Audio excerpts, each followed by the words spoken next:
ఓం శ్రీ గణేశాయ నమః. శ్రీమాత్రే నమః. శివాయ గురవే నమః. శ్రీకృష్ణ పరబ్రహ్మణే నమః. శ్రీరామాయ నమః. శ్రీ గురుభ్యో నమః. ఆపదామపహర్తారం దాతారం సర్వసంపదాం లోకాభిరామం శ్రీరామం భూయో భూయో నమామ్యహం. ప్రియ భగవద్బంధువులరా, మునుముందుగా మన మోహనవాణి ఛానల్ వీక్షకులందరికీ కూడా రామలక్ష్మణ ద్వాదశి శుభాకాంక్షలు. మన హిందూ క్యాలెండర్ ప్రకారం ప్రతి ఒక్క చాంద్రమానంలో ఉండే నెలలు అంటే చైత్రము, వైశాఖము ఇటువంటి నెలల్లో శుక్లపక్షంలో, కృష్ణపక్షంలో రెండు పక్షాలలో ద్వాదశి ఉంటుంది. ఏకాదశి తర్వాత తిథే కదా ద్వాదశి, అందరికీ తెలిసిందే కదా. ఈ ద్వాదశి పారణ అనేటువంటి ఒక విధానం ఉన్నదండి మనకి. ఏకాదశి వ్రతం చేసి ద్వాదశి రోజు పారణ చేయాలి. పారణ చేయటం అంటే వ్రతాన్ని విడిచిపెట్టి చక్కగా భోజనం చేయటం. అయితే ఈ ద్వాదశి రోజు పవిత్రమైనటువంటి తులసి మొక్కను పూజించటానికి అన్ని విధాలా కూడా ప్రశస్తి అండి. అయితే జ్యేష్ఠ మాసంలో వచ్చేటటువంటి శుక్లపక్ష ద్వాదశి, దాని ముందు రోజు నిర్జల ఏకాదశి. నిర్జల ఏకాదశి ప్రక్క రోజు వచ్చేదే రామ లక్ష్మణ ద్వాదశి. ఇది జ్యేష్ఠ మాసంలో శుక్లపక్షంలో వస్తుంది. హిందూ క్యాలెండర్ ప్రకారం ఈ రామలక్ష్మణ ద్వాదశి జ్యేష్ఠ మాసంలో మనం జరుపుకునేటటువంటి ఒక వ్రతం. ఈ రామలక్ష్మణ ద్వాదశి ప్రాముఖ్యత ఏంటి, పురాణం ఏం చెబుతోంది అనేది గనక మనం చూస్తే, త్రేతాయుగంలో అయోధ్య నగరాన్ని పరిపాలించినటువంటి దశరథ మహారాజు రామలక్ష్మణ ద్వాదశి వ్రతాన్ని పాటించి కుమారుడు కోసం ప్రార్థించి పుత్రులను పొందాడు అని మనం వింటాం. దశరథ మహారాజు యొక్క ప్రార్థనలు ఫలించి మరుసటి సంవత్సరం చైత్రమాసంలో శుక్లపక్ష నవమి 5 గ్రహాలు ఉచ్చలో ఉండగా శ్రీరాముడు పుట్టాడు. ఈ రోజున భక్తులు కుమారుడి కోసం మరియు మోక్షం పొందడం కోసం కఠోరమైన ఉపవాసాన్ని పాటిస్తారు. ఈ రోజున షోడశోపచారాలతోటి రామ పూజ చేసుకుంటాం. భక్తులు పూజా కార్యక్రమంలో పాల్గొనడానికి సమీపంలో విష్ణు దేవాలయాలను సందర్శిస్తాం. మన భారతదేశంలో ఒరిస్సా వంటి కొన్ని ప్రాంతాల్లో ఈ రామలక్ష్మణ ద్వాదశిని చంపక ద్వాదశి అని కూడా పిలుస్తారు. అంతేకాదు, పూరీ క్షేత్రంలో ఉండేటువంటి జగన్నాథుడి యొక్క ఆలయంలో జరిపేటటువంటి ఒక ముఖ్యమైన పండగ ఇది. అంటే ఈ ఉత్కళ దేశంలో ఉండేటటువంటి బ్రాహ్మణులకి ఒక పరమ పవిత్రమైన రోజు ఈ లక్ష్మణ ద్వాదశి. అందుకే దీన్ని జగన్నాథ స్వామికి ప్రత్యేక పూజలు మరియు భోగాలతో జరుపుతారండి. ఈ పండగ వెనకాతలు ఉన్నటువంటి వేడుకలు, ఆచారాలు ఏమిటి అంటే, ఈ రామలక్ష్మణ ద్వాదశి వ్రతం యొక్క అనుష్ఠానం మొట్టమొదట వశిష్ఠ మహర్షి దశరథ మహారాజుకి చెప్పాడు. పుత్రులు పుట్టిన తర్వాత కదా రామలక్ష్మణులు అని పేరు పెట్టింది. అటువంటప్పుడు మరి రామలక్ష్మణ ద్వాదశి గురించి ఎలా చెప్పగలిగాడు వశిష్ఠుడు అంటే, మనం చెప్పుకునే రామాయణం 24వ మహాయుగంలో జరిగింది. ప్రతి మహాయుగంలో రామాయణం జరుగుతూనే ఉన్నది. రాముడు శాశ్వతుడు, అందుకని చెప్పగలిగాడని మనం అర్థం చేసుకోవాలి. అప్పుడు దశరథ మహారాజు మహావిష్ణువు పేరు మీద మరియు సాక్షాత్తు శ్రీరాముడు తన పరివారమైనటువంటి లక్ష్మణుడు, భరతుడు, శత్రుఘ్నులతో కలిసి అవతరించినటువంటి విష్ణుమూర్తి పేరు మీద ఈ వ్రతాన్ని ఆచరించాడు అని మనకున్నది. అలా ఆచరించాలని అప్పుడు ఒక శుభ సంకల్పం చేశాడు, దృఢమైన సంకల్పం చేసుకున్నాడు. గురువుగారైనటువంటి వశిష్ఠులు చెప్పిన దాని మీద.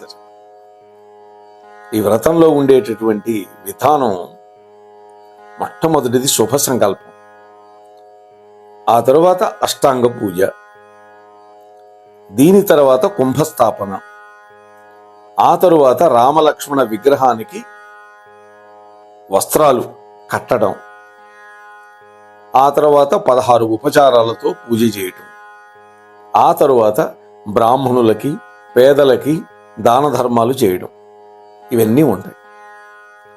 ఈ వ్రతం యొక్క ఫలం ఏంటంటే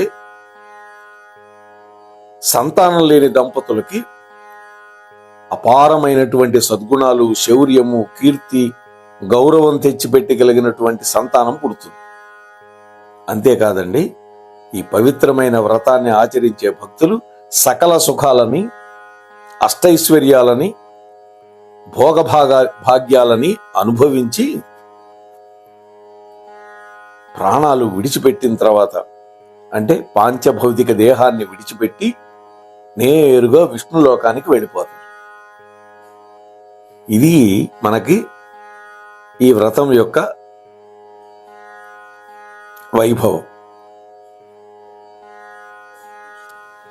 ఇప్పుడు మనం ఈ వ్రత విధానం ఏంటో ఒక్కసారి చూద్దాం. పుత్ర సంతానం కోరుకునేటటువంటి వాళ్ళు ఈ రామలక్ష్మణ ద్వాదశి రోజు సూర్యోదయానికి ముందే నిద్ర లేవాలి. అంటే బ్రాహ్మీ ముహూర్తంలో శుచి అంటే చక్కగా స్నానం చేసి మడి వస్త్రాలు ధరించి మన పూజా మందిరంలో రామలక్ష్మణ విగ్రహాలను ప్రతిష్ఠించుకొని శాస్త్రోక్తంగా కలశ స్థాపన చేయాలి. ఆ తరువాత రామలక్ష్మణులకి ఆవాహన చేయాలి. ఆచమనాది 16 రకాల షోడశోపచార పూజలు చేయాలి. 16 రకాల ఉపచారాలు ఉన్నాయి, అవన్నీ చేయాలి. ఆ తరువాత రామలక్ష్మణులకి వస్త్ర సమర్పణ చేయాలి. పూజ పూర్తయ్యే వరకు ఉపవాసంలోనే ఉండాలి. అంటే నిన్నటి రోజే మొదలు పెట్టాలి. నిర్జల ఏకాదశి రోజు అది ద్వాదశి రోజు కొనసాగుతుంది. అంటే వ్రతం పూర్తయ్యేదాకా ఉపవాసంతో ఉండాలి. అంతేకాదండి, ఈ సందర్భంగా రామలక్ష్మణ ద్వాదశి ముందు రోజు నిర్జల ఏకాదశి రోజున శక్తి ఉన్నవాళ్ళు బంగారంతో తయారు చేసిన రామలక్ష్మణుల విగ్రహాలను పూజించాలి. మరి శక్తి లేకపోతే మట్టి విగ్రహాలనైనా పూజించచ్చండి. అలా పూజించి ద్వాదశి రోజు మళ్ళా పూజించి ఆ బంగారపు విగ్రహాలని లేదా వెండి విగ్రహాలని లేదా కంచు విగ్రహాలని దానంగా ఇవ్వాలని ధర్మశాస్త్రం చెబుతుంది. అయితే మనకు శక్తి లేనప్పుడు మట్టితో తయారు చేసిన ప్రతిమలను కూడా దానం చేయొచ్చు. ఎందుకంటే భగవంతుడిని అందులో ఆవాహన చేశాం. మనకు శక్తి అంతే ఇచ్చాడు పరమాత్మ, అందుకని. అంతేగాని అప్పులు చేసి చెయ్యమని ఎక్కడా మన శాస్త్రం చెప్పలేదండి. అంతేకాకుండా ఈ ద్వాదశి రోజు బ్రాహ్మణోత్తములకి గోదానం, భూదానం, వస్త్రదానం, సువర్ణదానం వంటి దానాలు కూడా చేస్తే వ్రతఫలం ఎక్కువగా వస్తుంది అన్న. ఒరిస్సా రాష్ట్రంలో ఎలా జరుగుతుంది అంటే ఈ రామలక్ష్మణ ద్వాదశిని చంపక ద్వాదశి అని జరుపుకుంటారు ఒరిస్సా రాష్ట్రం. ఈ ప్రాంతంలో ఇది చాలా ముఖ్యమైన పండుగ. మనం ఇందాక చెప్పుకున్నట్టు పూరీ జగన్నాథుడి యొక్క ఆలయంలో కూడా ఈ పండుగ ఎంతో వైభవోపేతంగా జరుగుతుంది. అక్కడ ఉండే బ్రాహ్మణులకి ఈ రామలక్ష్మణ ద్వాదశి పవిత్రమైన రోజండి. జగన్నాథుడికి ఈ రోజు విశేషమైన పూజలు జరుపుతారు. ప్రత్యేక ప్రసాదాలు కూడా తయారు చేసి నివేదన చేస్తారు. అంతేకాదు, ఈ పూజలో పెద్ద ఎత్తున భక్తులు పాల్గొంటారు. నియమనిష్టలతో రామలక్ష్మణ ద్వాదశి వ్రతాన్ని ఎవడైతే ఆచరిస్తాడో వాడు తప్పకుండా పుత్ర సంతానం పొందగలుగుతాడు. ఇది శాస్త్రం చెప్పే మాట. సాటి లేనటువంటి ఈ వ్రతం వల్ల అపారమైనటువంటి పుణ్యం వస్తుంది. అంతేకాదండి, గొప్ప పరాక్రమము, కీర్తి, గౌరవము, ఐశ్వర్యము, రాజ్యం మొదలైన భోగాలన్నీ ప్రాప్తిస్తాయి. రామలక్ష్మణ ద్వాదశి వ్రతం చేసిన వాళ్ళకి అశ్వమేధ యాగం చేసినటువంటి ఫలితం కూడా దక్కుతుంది అంటారు. అంతేకాదు, గవామయన యాగం ఫలం కూడా దక్కుతుందని చెప్పారండి. గవామయన యాగం అంటే ఏంటి? ఒక సంవత్సర కాలం పాటు నిర్విఘ్నంగా ఒక యజ్ఞం నిర్వహిస్తే ఎంతటి ఫలం వస్తుందో అది. సంవత్సరం, ఒక రోజు 2 రోజులు కాదు.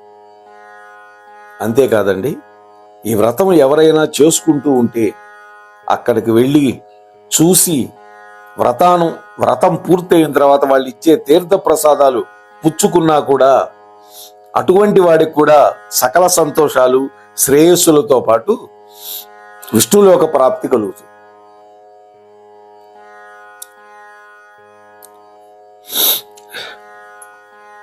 నడిచే దైవంగా పేరు పొందినటువంటి కంచి పరమాచార్యులు శ్రీ చంద్రశేఖరేంద్ర సరస్వతి స్వామి వారు ఈ రామలక్ష్మణ ద్వాదశి రోజునే వారి యొక్క శరీరాన్ని కూడా విడిచిపెట్టారు అనేది ఉన్నది. అందువల్ల ఈ ద్వాదశి రోజు మనం ఆది శంకరాచార్యుల యొక్క ధ్యానం వల్ల కూడా ఆ మహాత్ముడి యొక్క అనుగ్రహం లభిస్తుంది. శంకరాచార్యులు గారే కదా అనేక పీఠాలు స్థాపించాడు. మరి ఈ పండగ ఎప్పుడు వస్తోంది అంటే జూన్ 19వ తేదీ వస్తోంది. కాబట్టి ఈ జూన్ 19వ తేదీన ఎవరైతే పుత్ర సంతానం కోరుకుంటారో వాళ్ళు మాత్రమే కాకుండా వైకుంఠ ప్రాప్తి కావాలి అనుకునేవాడు ఎవడైనా సరే ఈ వ్రతం చేసుకోవచ్చు. శ్రీమన్నారాయణుడి యొక్క అనుగ్రహానికి పాత్రులు కావచ్చు. ఇది మనకి వరాహ పురాణంలో కూడా ఈ ఉదంతాలు చెప్పబడి ఉన్నాయండి. వ్యాసుల వారు అనేక చోట్ల నిక్షిప్తం చేశాడు మనకి కావలసినటువంటి విషయాలన్నీ కూడా. అయితే వాటిని మన పెద్దలు వెతికి పట్టుకొని మనకు అందిస్తూ ఉన్నారు. వాటిని మనం ఈ జ్యేష్ఠ మాసంలో చక్కగా ఆచరించి మరి రాముడి యొక్క దివ్యానుగ్రహం పొంది మనం కూడా రాముడి యొక్క పరివారంలోకి చేరిపోవాలి అని నేను మనస్ఫూర్తిగా ప్రార్థన చేస్తూ ముగిస్తూ ఉన్నాను. స్వస్తి సర్వేషాం.